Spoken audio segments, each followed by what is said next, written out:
yang 5 waktu yang diminta dalam Al-Quran, surah kedua Al-Baqarah ayat 238, untuk kita jaga itu. Hafidhu 'alas salawati was salatil wusta wa qumu lillahi qanitin. Jagalah oleh kalian salat-salat yang pokok itu, yang 5 waktu, khususnya salat pertengahan. Banyak tafsir menyebutkan spesifik salat asar. Dan tunaikanlah salat 5 waktu itu dengan khusyuk pada Allah Subhanahu wa taala.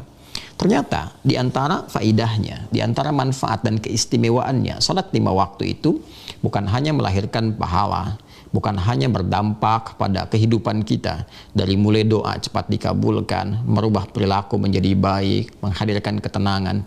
Bukan hanya itu.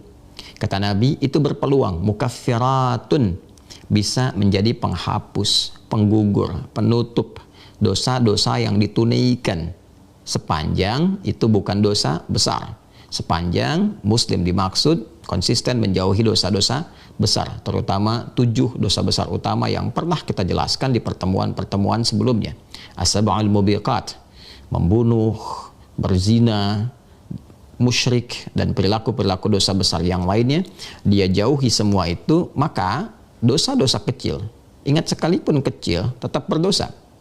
Salah memandang, berucap mungkin sesuatu yang tidak baik, kemudian mendengar sesuatu yang tidak dibenarkan untuk didengar.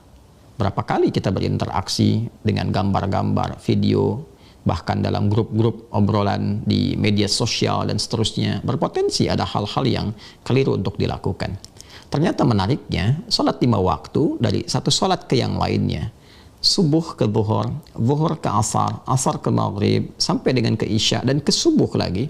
Bila terjadi di situ potensi berbuat keliru, maka sholat ini secara otomatis akan menggugurkan, menghapuskan dosa-dosa atau potensi-potensi kesalahan yang terjadi antara selang waktu sholat.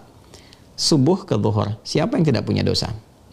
Zuhur ke asar, siapa yang tidak berbuat salah? Asar ke maghrib, dalam situasi saat ini, siapa pula yang tidak melakukan pelanggaran? Mungkin saja ada salah lihat, salah dengar, salah ucap, dan sebagainya. Sholat yang ditunaikan, yang fardu itu otomatis menghapuskannya, sepanjang bukan dosa-dosa besar, sepanjang bukan terkait dengan hak adami seperti utang dan turunan-turunan yang lainnya. Maka itu diantara faidah sholat fardu, bila benar sholat ditunaikan dengan penuh keikhlasan dan khusyuk karena Allah Subhanahu wa ta'ala.